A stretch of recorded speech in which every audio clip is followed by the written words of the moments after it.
Tonight on WTOP 10, how the governor is helping New Yorkers enjoy fall foliage. And New York City Mayor Adams was in Puerto Rico for Hurricane Fiona relief efforts. And WTOP 10 reporter Madeline Cummings tells us about a college class getting students involved in politics. WTOP 10 Nightly News starts now.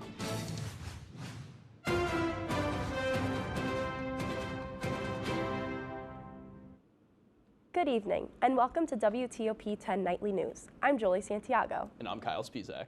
This weekend, SUNY Oswego is celebrating Founders Weekend in honor of the college's founder, Edward Sheldon. The college Twitter account announced the start of festivities this Thursday, with alumni gatherings in New York City and Liverpool. Here on campus, students and faculty are encouraged to wear Oswego's gold colors this weekend for Green and Gold Day, Friday. There will be a group photo on the Marano Campus Center lawn at 12:30 p.m. Anyone interested can find a presentation about Edward Sheldon on the SUNY Oswego YouTube page. Election season is coming up. WTOP 10 reporter Madeline Cummings is here in the studio with what a SUNY Oswego class is doing to get students involved in national politics. Thanks, Jolie. Vote Oswego starts their campaign leading up to midterm elections. The nonpartisan organization and class is offered biannually to promote voting among students. The group hosts events, operates tables around campus, and educates students on the election process. Vote Oswego student and staffer Abigail Comprost says that they're there to help anyone who needs assistance. It's to help people as much as we can so that our voices are heard. There's a lot of issues, locally, at a state level and at a federal level that really impact us, and our voice matters, and we should vote accordingly. Series of events leading up to Election Day. The events include an absentee ballot party that will help students fill out, post, and mail their ballots. For more information on upcoming events or way to get involved, follow Vote Oswego on Instagram. Jolie, Kyle, back to you. The SUNY Oswego Writing Center is available to visit classrooms. If you would like a classroom visit, you can email Stephen Smith at stevensmith@oswego.edu. Visits last about 10 to 15 minutes. Smith will need to know the course and the time of the class. The Writing Center is located in 113A of Penfield Library. For more information, you can visit the Office of Learning Center and the Writing Center. The city of Fulton is finalizing their pavement project on Route 481 today. The plan includes paving the road from Pierce Drive heading north to Seneca Street. Beautification features will also be added to make the town more visually appealing. Fulton Mayor Dina Michaels says road preparation and repairs will occur through November and repaving will take place in 2023. Thousands of people are facing the aftermath of Hurricane Fiona in Puerto Rico, still without food, water, and power. New York City Mayor Eric Adams arrived in Puerto Rico yesterday morning to assess the damage of the hurricane and talk with local officials. The island faced up to 2 feet of rain in some areas throughout the course of the storm, which flooded streets, destroyed homes, and put many in need of survival supplies. The Adams administration encourages New Yorkers to support Puerto Rico. For more information on how to help relief efforts, you can visit nyc.gov/FionaAid.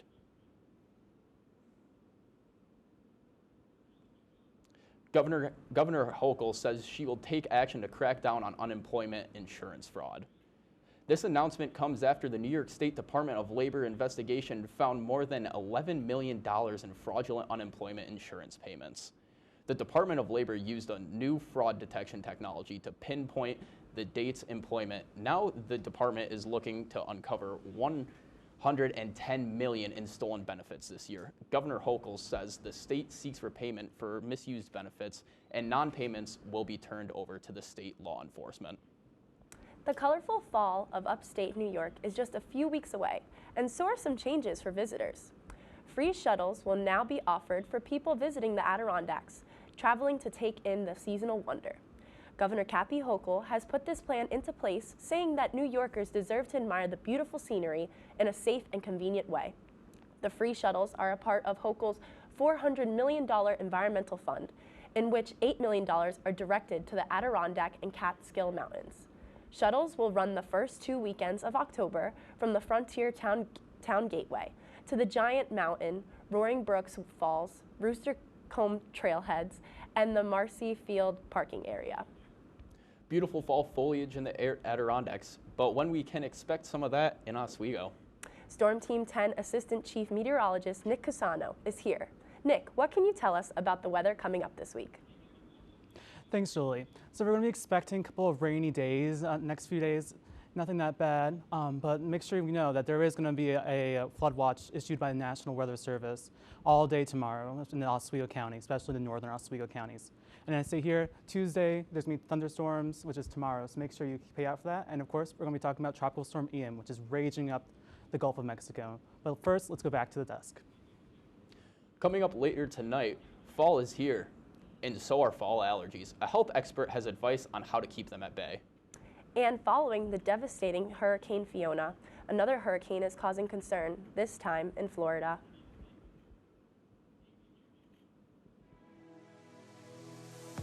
Athletics, Aaron, there were 6 big points. This is the one you've been waiting for. This group has never beaten Cortland. Getting started with some men's soccer as the Lakers had 2 conference matchups. For half of the Lakers' goals this entire season. Offense is key. You talked all about scoring goals.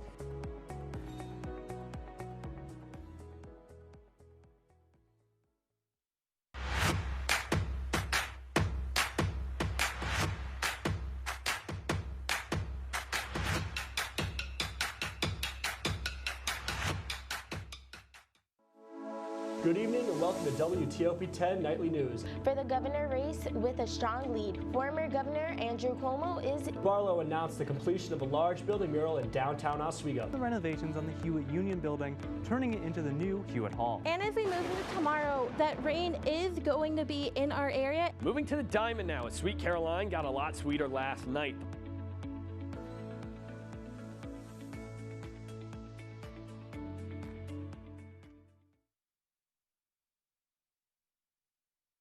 Life's taught me a lot, and I'm ready for more. Well, you're not the typical kind of candidate that I hire, but you are exactly what I'm looking for.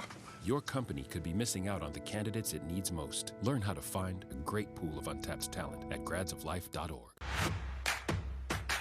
We've been marinating chicken in all sorts of liquids for 24 hours.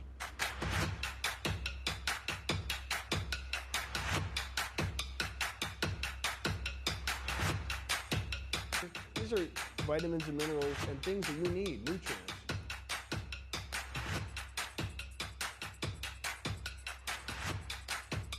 The chicken speedy is a staple of our culture.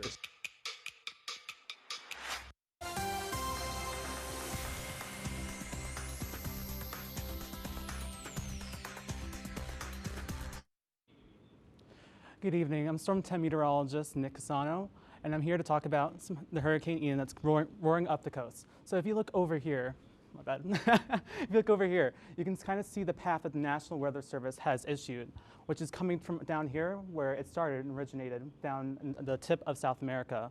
It's roaring through, passing by Cuba, hitting it, and by Thursday at 2 a.m., it's going to be hitting Tampa Bay. And this is a big issue, especially with storm surge, which is a leading cause of death in these type of hurricanes. And as we continue, we're going to be talking about hurricanes. So, how is hurricanes formed? Let me go back to that in a second.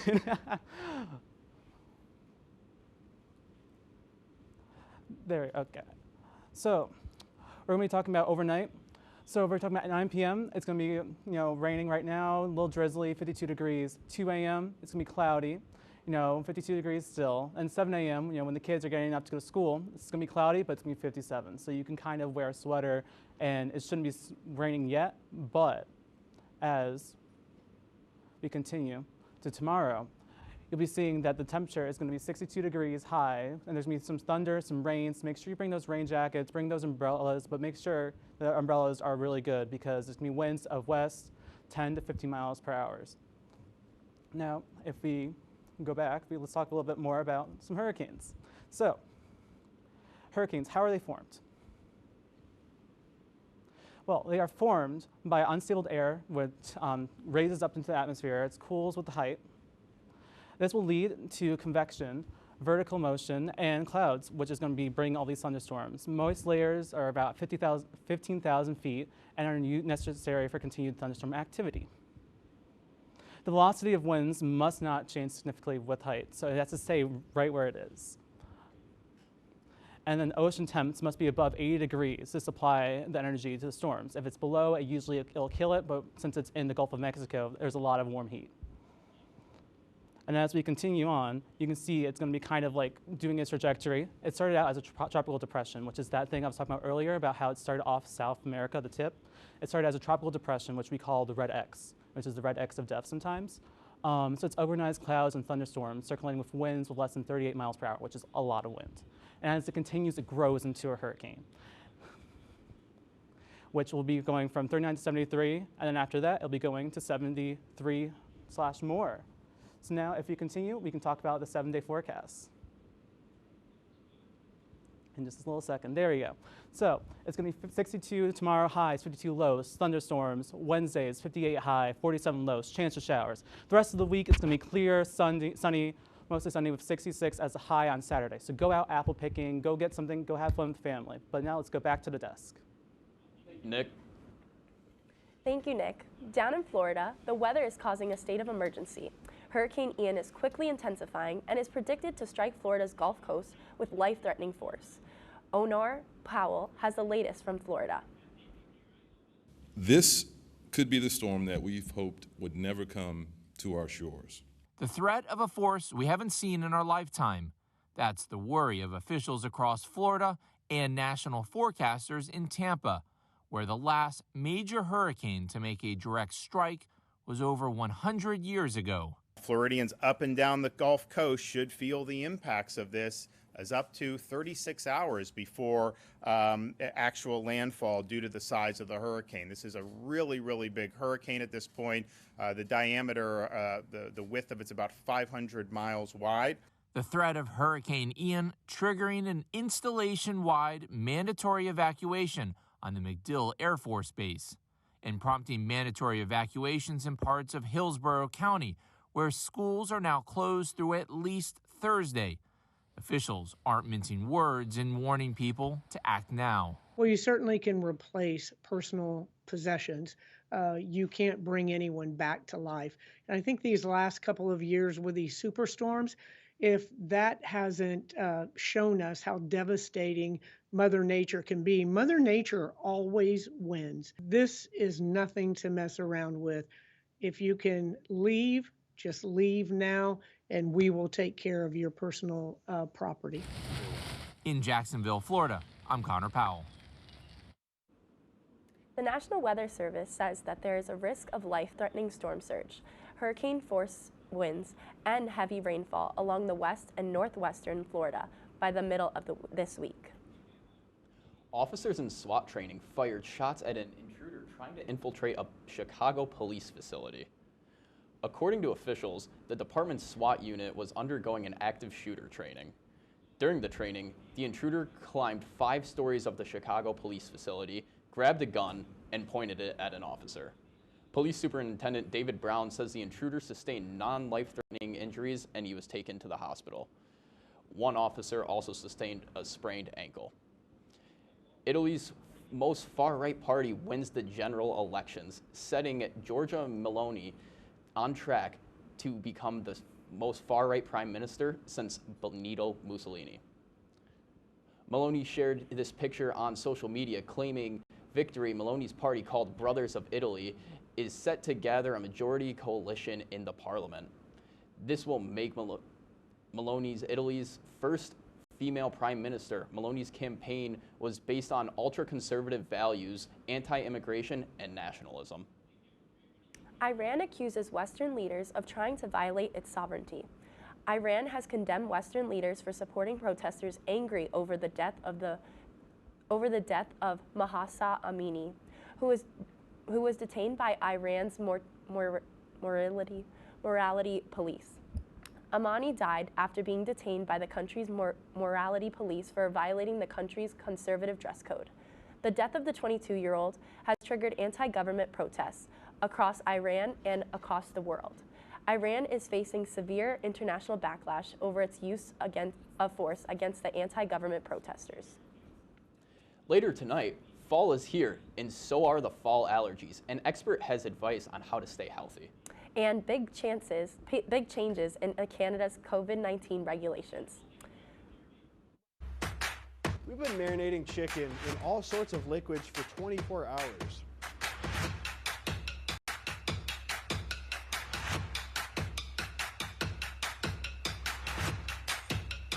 These are vitamins, minerals, and things that you need, nutrients.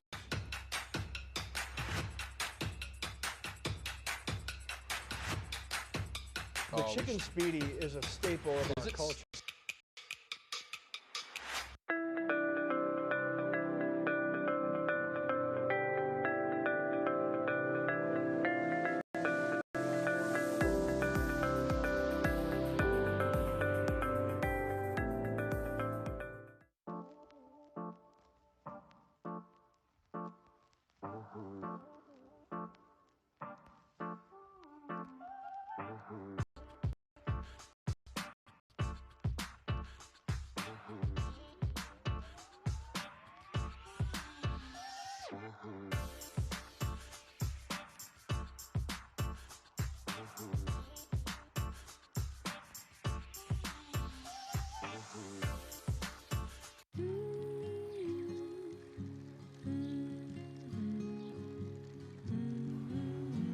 Of all the things you've done with your bike, donating it to Goodwill may be the most incredible of all.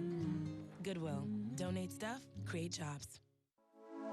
Good evening and welcome to WTOP 10 Nightly News. For the governor race with a strong lead, former Governor Andrew Cuomo is... Barlow announced the completion of a large building mural in downtown Oswego. The renovations on the Hewitt Union building, turning it into the new Hewitt Hall. And as we move into tomorrow, that rain is going to be in our area. Moving to the Diamond now, as Sweet Caroline got a lot sweeter last night.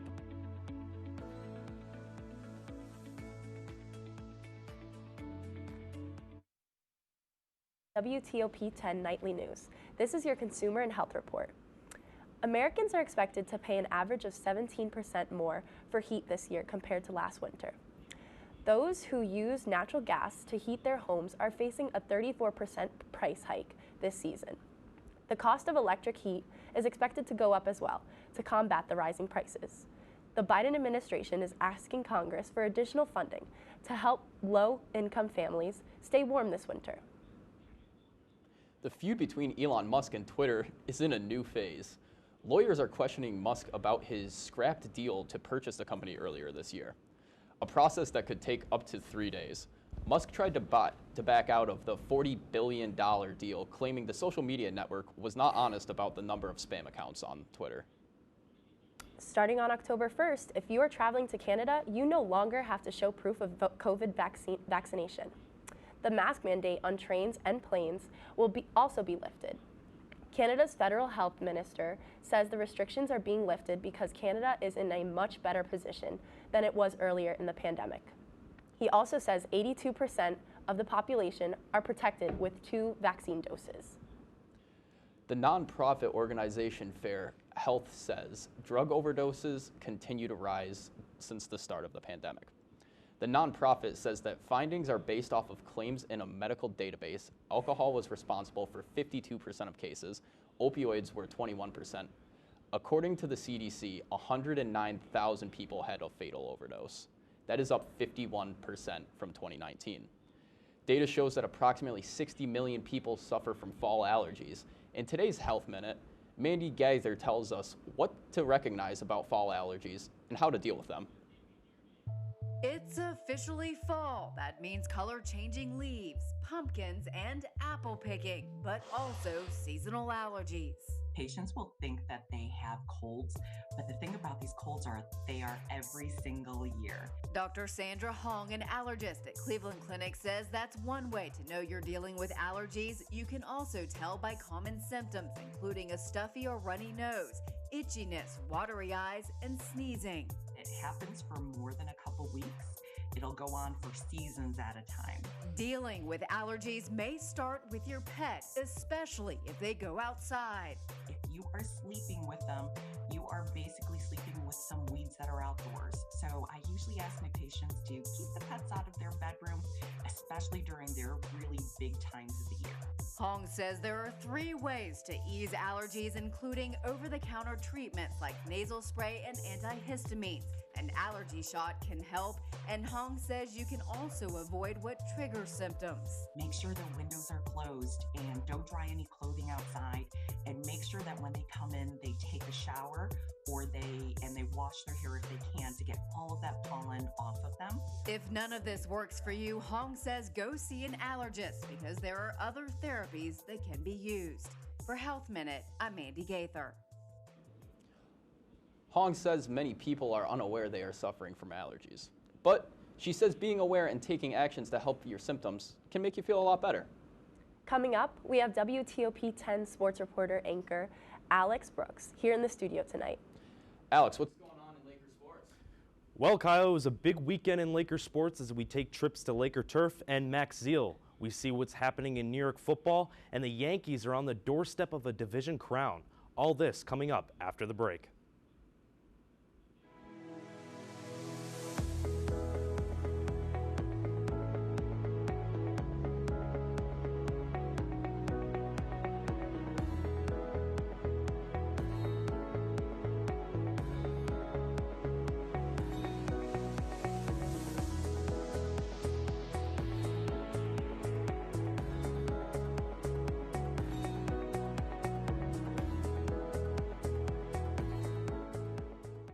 This job looks perfect. It says you need a high school diploma. You got one of those, right?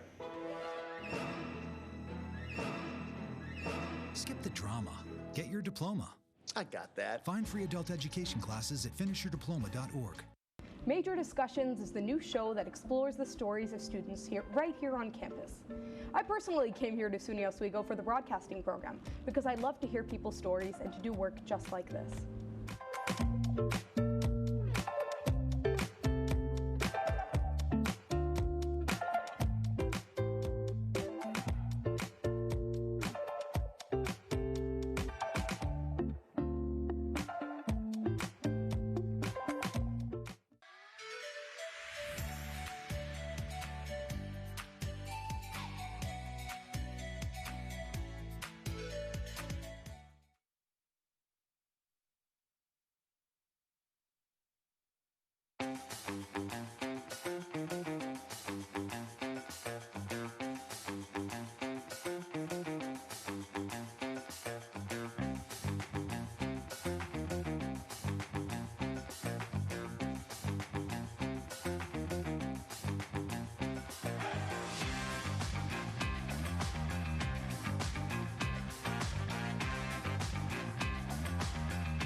Welcome back to WTOP 10. I'm Alex Brooks with your sports report, and let us get right to it. We start off with some men's soccer as the Red Dragons faced off against the Lakers for the first time since the SUNYAC Championship last November. History would stay consistent between these two as the Lakers fell to Cortland 5-2 for their second loss against a SUNYAC opponent this season. It was 5-0 going into the second half, but 2 goals by Kieran Gilroy and Brendan Murphy would keep the Lakers in it with 20 minutes to play. However, Cortland stayed stout on defense and kept the Lakers to only 4 shots. Oswego will travel to Utica for a non-conference matchup this Wednesday. Moving across the street to Max Zeal as the women's volleyball team won their 6th and 7th game in a row for a SUNYAC sweep this weekend. The Plattsburgh Cardinals and the Potsdam Bears were no match for the Lakers as they only were able to get 1 point total between the 2 games. The Lakers stayed consistent between both matchups by being ahead in kills, hitting percentage, and points. This is the first time in 7 years that the Lakers have won 7 games in a row, and they look to continue their success against Nazareth College Wednesday on the road. Speaking of 7 in a row, the Yankees were able to sweep the Boston Red Sox last night for their 7th consecutive win, as October is around the corner. The New York Yankees are the only remaining team in the AL to not clinch their division, with the Cleveland Guardians taking the AL Central Sunday with a win against the Texas Rangers. With the Yankees' magic number down to 2, A victory tonight against the Toronto Blue Jays will seal the deal for the Bronx Bombers and their first division title since 2019. We head down I-95 south to the new Meadowlands for an NFC East clash between the Dallas Cowboys and the New York Giants on Monday Night Football. Cowboys are 1-1 and currently without Dak Prescott, with Cooper Rush taking over last week and getting a victory over the AFC champion Cincinnati Bengals. Giants are 2-0 after wins against the Titans and the Panthers and look to get their first division win this season and stay level with the 3-0 Eagles following their win against the Washington Commanders. And let's head back to the desk. You know, Alex, I got to ask you, man.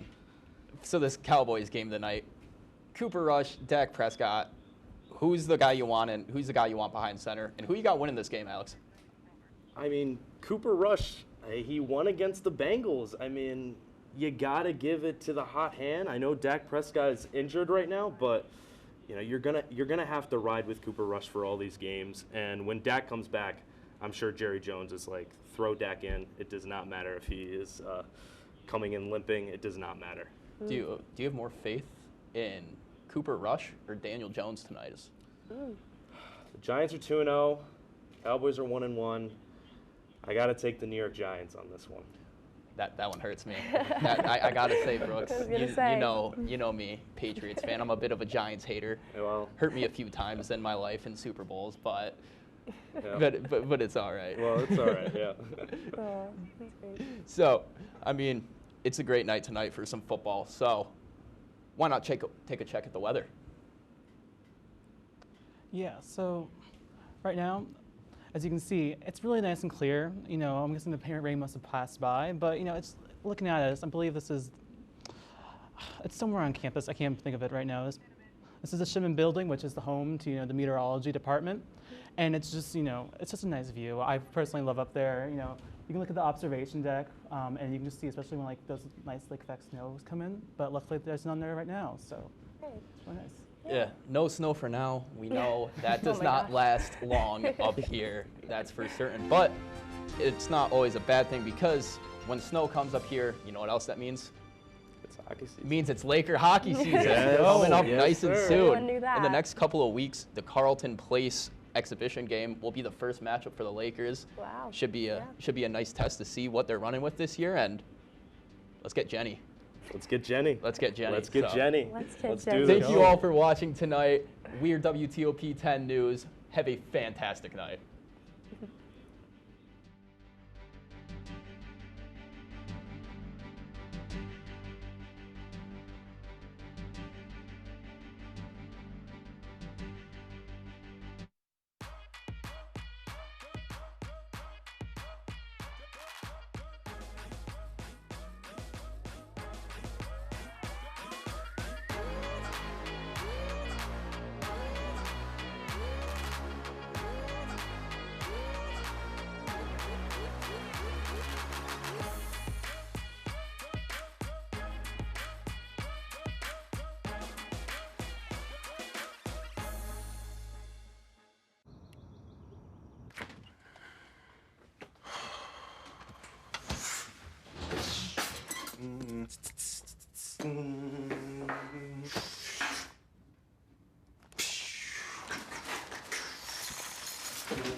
The central and midwestern U.S. averages more than 850 tornadoes each year, and lately, the number of floods has been rising in the region too. So chances are, there will be more twisters and floods near here again. And between school, sports, and social lives, chances are, you won't be with your kids when it happens. Will they know what to do?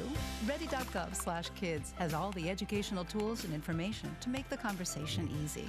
When the time comes, chances are they'll feel prepared, not scared. So talk with your family today. When I was in foster care, I never knew when I would have to move, so I always had my suitcase ready to go. Then one day, I was adopted. My new parents opened their hearts and home to me. My parents cook my favorite breakfast for me every morning. My parents take me on trips I never thought I would go on. They gave me a home and an even better reason to use that suitcase. My parents aren't perfect,